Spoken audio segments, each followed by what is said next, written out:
أعوذ بالله من الشيطان الرجيم بسم الله الرحمن الرحيم ولقد خلقنا الإنسان من سلالة من طين ثم جعلناه نطفة في قرار مكين ثم خلقنا النطفة علقة فخلقنا العلقة مضغة فخلقنا المضغة عظاما فكسونا العظام لحما ثم أنشأناه خلقا آخر فتبارك اللہ احسن الخالقین۔ یہ زمین، یہ آسمان، یہ سمندر، یہ چاند، یہ ستارے، یہ سورج اور زمین کے اوپر جتنی بھی چیزیں ہیں، کم و بیش 18,000 مخلوقات، سمندر میں جتنے بھی جاندار ہیں، سمندر کے تہ میں جتنے بڑے بڑے جاندار ہیں، جنگلوں میں جتنے بھی اڑنے والے، پھاڑنے والے، رینگنے والے، پیٹ کے بل چڑھنے والے،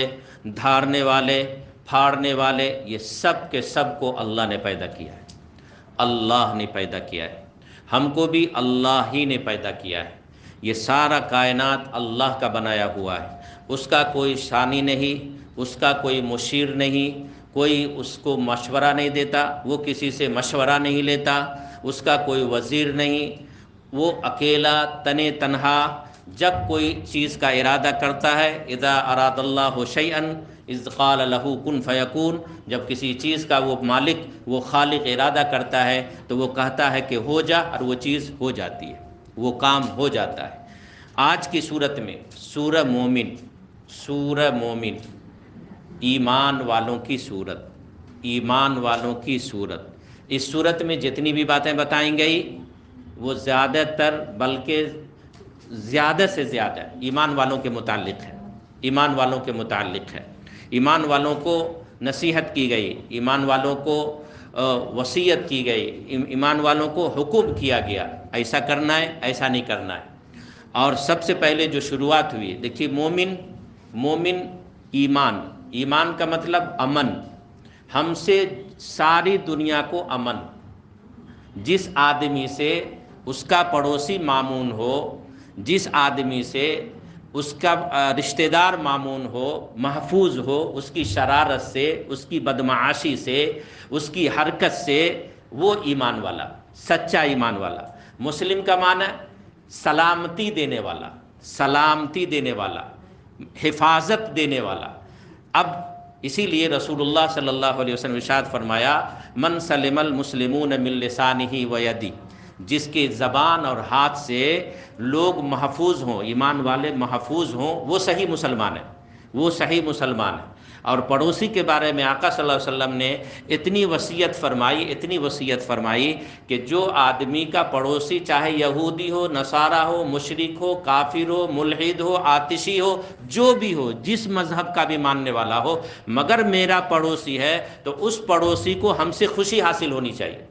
ہم سے خوشی حاصل ہونی چاہیے۔ ہرگز ہرگز اس کو یہ نہ لگے کہ ہمارا یہ پڑوسی جو مسلمان ہے یہ مجھے تکلیف دیتا ہے، یہ مجھے گری نگاہ سے دیکھتا ہے، یہ مجھے بری نگاہ سے دیکھتا ہے، یہ میرے ساتھ شرارت کرتا ہے، یہ بدمعاش آدمی ہے، یہ گندا آدمی ہے، یہ گندگی پھیلاتا ہے، یہ میرے طرف گندگی پھینکتا ہے، یہ زبان کا خراب ہے، یہ چال کا خراب ہے۔ ایسا کبھی بھی کسی بھی پڑوسی کو، چاہے وہ کوئی بھی ہو، کسی بھی ذات اور کسی بھی دھرم کا ہو، ہماری ذات سے اس کو ذرہ برابر کوئی بھی تکلیف نہیں پہنچنی چاہیے۔ ایسے ہی مسلمان کو کہتے ہیں سچے مسلمان۔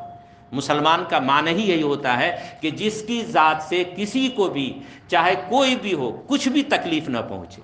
کچھ بھی تکلیف نہ پہنچے۔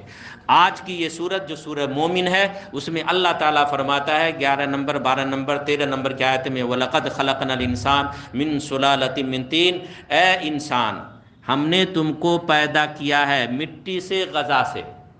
مٹی سے اور غذا سے ہم نے تم کو پیدا کیا ہے۔ پھر ہم نے بنایا اس غذا کے ذریعے سے ایک مخصوص جگہ پہ، ایک نطفے کے ذریعے سے ہم نے تم کو پیدا کیا، جو نطفہ کو مخصوص جگہ پہ ہم نے رکھا۔ پھر ہم نے اس نطفہ کے بعد پھر ہم نے گوشت کا لتھڑا بنایا، پھر ہم نے اس گوشت کے لتھڑے میں ہڈی پیدا کی، پھر اس ہڈی کے اوپر ہم نے فخلقنا المضغۃ عظاما، پھر اس گوشت کے لتھڑے میں ہم نے ہڈی پیدا کیا، فکسونا العظام لحما، اور پھر اس ہڈی کے اوپر ہم نے گوشت پیدا کیا۔ پھر اس ہڈی کے اوپر ہم نے گوشت چڑھایا، ثم انشأناہ خلقا آخر، ایک عجیب چیز تھی، ایک الگ چیز تھی، گوشت کا لتھڑا تھا، ایک ماں کے پیٹ میں ایک نطفہ تھا، گوشت کا لتھڑا تھا، وہ ایک ہڈی تھی، اور پھر اس سے انسان کی شکل بنایا، ایک الگ شکل میں ہم نے، دوسری شکل میں ہم نے تم کو ڈھال دیا۔ فتبارک اللہ احسن الخالقین، کتنا بابرکت ہے تیرا رب، کتنا بابرکت ہے تیرا رب، کتنا برکت والا ہے، عالی شان ہے تیرا رب، اور کیا پیدا کرتا ہے تیرا رب، ایک پانی سے، ایک خون سے، ایک گوشت کے لتھڑے سے اتنا بہترین شکل میں انسان کو پیدا کیا، یہ کون کر سکتا ہے؟ اصل کہنا یہ کون کر سکتا ہے، یہ کون ہے؟ دنیا میں کوئی ہے میرے لائق جو میرے پاور میں ہو، جو اس طرح کا کام کر سکتا ہو کہ ایک دن میں لاکھوں بچے پیدا ہوتے ہیں، اور سارے بچے کی پیدائش اور اس کی پرورش ماں کے پیٹ میں اللہ تبارک و تعالیٰ سب کو کر رہا ہوتا ہے، ایک ساتھ کر رہا ہوتا ہے، اور کہیں پر کوئی کمی نہیں آتی، کہیں پر کوئی کمی نہیں آتی، کوئی خرابی نہیں آتی؟ کون ہے؟ فتبارک اللہ احسن الخالقین۔ پھر اللہ تبارک و تعالیٰ فرماتا ہے کہ میرے بندے، افحسبتم انما خلقناکم عبثا وانکم الینا لا ترجعون، کیا تم یہ گمان کرتے ہو کہ ہم جو تم کو اس طرح سے پیدا کیے، ایک پانی سے گوشت، گوشت سے پھر ہڈی، ہڈی سے پھر گوشت چڑھایا، اور پھر اچھی شکل میں تم کو پیدا کیا، احسن تقویم، اچھے سانچے میں تم کو ہم نے ڈھالا، تو میرے بندے کیا تم گمان کرتے ہو کہ ہم نے تم کو یوں ہی پیدا کر دیا، بیکار پیدا کر دیا ہے، پیدا کر دیا اور چھوڑ دیا؟ ایسا تو نہیں ہے نا، ایسا نہیں ہے، بلکہ تم کو ہم نے اپنی عبادت کے لیے پیدا کیا ہے، ہم نے اپنی عبادت کے لیے پیدا کیا ہے۔ افحسبتم انما خلقناکم عبثا وانکم الینا لا ترجعون، اور تم سب کو میرے پاس لوٹ کے بھی آنا ہے، لوٹ کے بھی آنا ہے، موت دوں گا، ثم انکم بعد ذلک لمیتون، تم کو مار دوں گا میں ایک نہ ایک دن، سب کو موت کا مزہ چکھنا ہے۔ پوری دنیا کا کوئی بھی بادشاہ جب سے دنیا قائم ہے آج تک ایسے لوگ گزرے ہیں جنہوں نے اپنے آپ کو خدا ہونے کا دعویٰ کر دیا، نمرود، فرعون، شداد، اپنے آپ کو کہا کہ اتنی دولت تھی، اتنی بادشاہت تھی، اتنا کر و فر تھا، ایسی سلطنت تھی کہ وہ خود کو کہنے لگا کہ میں خود ہی اللہ ہوں، میں خود ربکم الاعلی، انا ربکم الاعلی، میں سارے رب کا سب سے بڑا رب ہوں۔ مگر اس کو بھی موت آ گئی، اس کو بھی فرشتے نے ایسا جھٹکا مارا کہ پھر وہ تھرا کے رہ گیا اور کچھ نہیں بگاڑ سکا۔ ساری سلطنت کے لوگ بیٹھ کر کے منہ تکتے رہ گئے، مگر کسی نے اس موت کو آنے سے روک نہیں سکا۔ اور آج تک جتنے بھی لوگ ہیں، جتنے بھی بڑے بڑے لوگ ہیں، سب کو موت آنی ہے، کوئی ہے تو روک دے موت کو آنے سے روک دے۔ دنیا کا کوئی بڑا ڈاکٹر ایسا پیدا نہیں ہوا ہے جو اپنے باپ کو بچا لے، جو اپنی ماں کو بچا لے، جو اپنے آپ کو بچا لے۔ کوئی بادشاہ ایسا پیدا نہیں ہوا جو اپنے آپ کو بچا لے، پوری سلطنت خرچہ کرنے کے بعد کہے کہ میں 200 سال 500 سال تک زندہ رہوں گا یا کبھی نہیں مروں گا۔ کوئی دنیا میں ایسا نہیں پیدا ہوا۔ مگر جب نہیں بچ سکتا ہے آدمی، اور ہر حال میں مرنا ہے، تو یقین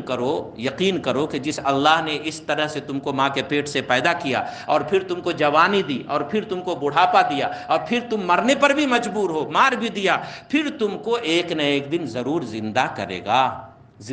وہ اس بات پر قادر ہے۔ جو یہ تبدیلی لا سکتا ہے، وہ یہ تبدیلی بھی لا سکتا ہے کہ مرنے کے بعد تم کو پھر زندہ کرے گا۔ ثم انکم یوم القیامت تبعثون، قیامت کے دن تم سب کو اکٹھا کر کے جمع کرے گا۔ وَلَقَدْ خَلَقْنَا فَوْقَكُمْ سَبْعَ طَرَائِقَ وَمَا كُنَّا عَنِ الْخَلْقِ غَافِلِينَ، میرے بندے تم یہ تو غور کرو کہ یہ ایک کے بعد ایک آسمان کتنا دوری پر ہے؟ کوئی پتہ چلا سکا کوئی بھی سائنسداں کہ یہ کتنا لمبا، کتنا چوڑا اور کتنی اونچائی پر ہے؟ ابھی تک کوئی نہیں پہنچ سکا، کسی کا علم وہاں تک نہیں جا سکا۔ پھر اس میں ستارے کتنے بڑے بڑے اور کتنی زیادہ تعداد میں، پھر اس آسمان سے دوسرا سے تیسرا سے چوتھا، پانچواں، چھٹا، ساتواں، پھر اللہ کا عرش، پھر جنت اور جہنم، یہ سب کوئی پتہ چلا سکا ہے؟ تو کون ہے یہ پیدا کرنے والا؟ کون ہے پیدا کرنے والا؟ یہ جس کی اولاد ہے، جو خود کسی کا بیٹا ہے، جو خود کسی نہ کسی کو جنتا ہے، جس کے پاس بیوی ہے، بچے ہیں، کیا وہ ایسا ہے؟ اللہ احد، لم یلد ولم یولد اللہ الصمد اللہ احد اللہ الصمد لم یلد ولم یولد ولم یکن لہ کفوا احد۔ وہ اللہ ایک ہے، اس کا کوئی ثانی، کوئی سرور، کوئی اس کا ہم سفر نہیں ہے، کوئی اس کے جیسا نہیں ہے، وہ بے نیاز ہے، وہ بے نیاز ہے، نہ اس کا کوئی بیٹا ہے، نہ وہ خود کسی کا بیٹا ہے، نہ اس نے کسی کو جنا ہے، نہ اس کو کسی نے جنا ہے، اور اس کا کوئی برابر کا بھی نہیں ہے۔ وَلَمْ يَكُنْ لَهُ كُفُوًا أَحَدٌ۔ تو پھر اے لوگو اسی کو اپنا معبود سمجھو، اسی کو اپنا خدا سمجھو، اسی کے سامنے اپنا سر جھکاؤ، اور جب اس خدا نے پیدا کیا ہے اور سب کو پیدا کیا ہے تو کسی کو اونچا بنایا، کسی کو نیچا بنایا، کسی کو طاقتور بنایا، کسی کو کمزور بنایا، کسی کو مالدار بنایا، کسی کو غریب بنایا۔ تو اب ایسا نہیں کہ کوئی بڑا کوئی چھوٹے کے اوپر، کوئی مالدار کوئی غریب کے اوپر، اور کوئی طاقتور کسی کمزور کے اوپر، اور کوئی کرسی پر بڑا آدمی بیٹھنے والا، بڑی کرسی پر بیٹھنے والا پیدل چلنے والے کے اوپر، کوئی سوار کسی پیدل چلنے والے کے اوپر، کوئی بڑی گاڑی پر چلنے والا، کوئی رکشہ پر چلنے والے کے اوپر، کوئی بہت بڑی جتھا رکھنے والا، بڑی طاقت رکھنے والا، بہت بڑی جن سنکھیا رکھنے والا، کوئی کمزور جن سنکھیا والے کے اوپر کبھی بھی ظلم نہیں کرنا، کیونکہ تم کو میرے پاس ثم الینا ترجعون ثم انکم یوم القیامت تبعثون، ہم قیامت کے دن ہم تم کو جمع کریں گے، اور پھر سب کا حساب و کتاب بھی ہوگا، سب کا حساب و کتاب بھی ہوگا۔ جس آدمی کو یہ یقین نہیں ہے کہ اس کا کچھ ہونے والا نہیں ہے، اب اس کا کوئی حساب و کتاب ہونے والا نہیں ہے، اس کے ظلم کا کوئی باز پرس نہیں ہے، کوئی پوچھنے والا نہیں ہے، اور یہ دنیا میں جو کچھ کیا ختم ہو گیا، اب اس کے بعد کوئی حساب و کتاب نہیں، اور پھر ہم مٹی میں مل جائیں گے، اور پھر ہمارے اوپر کوئی روح نہیں آئے گی ہمارے جسم کے اوپر، اور پھر ہمارا کوئی حساب و کتاب نہیں ہوگا۔ وہی آدمی ظلم کرتا ہے، وہی آدمی ظلم کرتا ہے، وہی آدمی دندناتا ہے، وہی آدمی اپنی سلطنت سے، اپنی کرسی سے، اپنی طاقت سے غریبوں کو پریشان کرتا ہے، مارتا ہے، پیٹتا ہے، اور ظلم کا پہاڑ ڈھا دیتا ہے۔ مگر جس آدمی کو اس بات کا یقین ہوگا کہ ہم مرنے کے بعد دوبارہ زندہ کیے جائیں گے، اور پھر ہمارے سارے کیے گئے عملوں کا حساب و کتاب ہوگا، اور اگر ہم برا کریں گے تو وہاں پر ہم کو سزا ملے گی، اور اگر ہم اچھا کر کے جائیں گے تو وہاں جزا ملے گی، تو ایسی صورت میں انسان بچ کے چلے گا، اللہ تبارک و تعالیٰ کے ایک ایک حکم کے اوپر عمل کرنے کی کوشش کرے گا، اللہ کے بندے کو کبھی ستائے گا نہیں۔ فتعال اللہ الملک الحق، وہ اللہ بڑا ہی بزرگ اللہ ہے، وہ بڑا عالی شان اللہ ہے، الملک الحق، وہ بادشاہ ہے، اور حق ہے اس کا بادشاہ ہونا، بادشاہی کا اسی کو حق پہنچتا ہے۔ لا الہ الا ہو رب العرش الکریم، اس کے سوا کوئی معبود نہیں ہے، وہ عرش کریم کا بھی رب ہے، وہ عرش کریم کا بھی رب ہے۔ ومن یدعو مع اللہ الہا آخر، اے لوگو اس عظیم رب کے علاوہ جس کو بھی تم پکارتے ہو، لا برہان لہ بہ، تمہارے پاس اس کو خدا ماننے کا کوئی دلیل ہے کیا؟ کوئی دلیل ہے؟ یہ دیکھو اللہ نے تم کو پیدا کیا، آسمان کو پیدا کیا، زمین کو پیدا کیا، یہ سمندر کو پیدا کیا، تمام 18,000 مخلوقات کو پیدا کیا، اور یہ زمین کو پانی کے اوپر بچھایا، یہ سب اس مالک نے کیا جس کی تم عبادت کرتے ہو، اس ایک اللہ کے علاوہ، اس ایک ایشور، اس ایک گاڈ کے علاوہ، جس کی انسان کسی اور کی اگر عبادت کرتا ہے، پوجا کرتا ہے، تو کچھ دلیل ہے اس کے پوجا کرنے کی؟ کیا ہے وہ؟ کیا تم کو اس نے پیدا کیا؟ الم نجعل لہ عینین ولسانا وشفتین وہدیناہ النجدین، کیا دونوں آنکھیں ہم نے تم کو دی یا اس نے دے دی؟ یہ زبان ہم نے تم کو دی یا اس نے دے دی جس کی تم عبادت کرتے ہو؟ یہ کان، یہ آنکھ، یہ پیشانی، یہ چہرہ، یہ سب کس نے بنایا؟ بِأَيِّ صورۃ مَا شَاءَ رَكَّبَكَ، کس نے تم کو ایسے اچھے صورت میں پیدا کیا؟ کیا اس نے تم کو بنایا ہے؟ میں نے بنایا ہے، اللہ کہتا ہے میں نے بنایا ہے۔ جب میں نے بنایا ہے، لا الہ الا ہو، میری ہی عبادت کرو، میری ہی عبادت کرو، میرے ساتھ کسی کو میرے ساتھ شریک نہ ٹھہراؤ، میرے ساتھ کسی کو شریک نہ ٹھہراؤ۔ انا رب العرش الکریم، میں ہی عرش کریم کا رب ہوں، میں ہی تمہارا بھی رب ہوں۔ ومن یدعو مع اللہ الہا آخر، جس کسی کو بھی میرے علاوہ تم خدا مانتے ہو، تمہارے پاس کوئی دلیل ہے اس کے خدا ماننے کی؟ اس کے اندر کوئی طاقت تو بتاؤ، طاقت تو بتاؤ کہ اس کے اندر کچھ کرنے کی طاقت ہے۔ ہم جیسا کوئی بھی کام، ہمارے کسی بھی کام میں وہ شریک ہو سکتا ہے، اس کے پاس کوئی طاقت تو ہو تو تم بتاؤ نا، کوئی دلیل تو دو. لا برہان لہ بھی فانما حسابہ عند ربی. جب کوئی تمہارے پاس دلیل نہیں ہے اس کو خدا ماننے کی، پھر بھی تم میرے ساتھ اس کو شریک کرتے ہو، پھر بھی تم اس کو خدا مانتے ہو، تو یاد رکھنا میرے ہی پاس آ کر کے تم کو ان باتوں کا حساب بھی دینا ہے. فَإِنَّمَا حِسَابُهُ عِندَ رَبِّي إِنَّهُ لَا يُفْلِحُ الْكَافِرُونَ. اے نافرمان میرے بندو،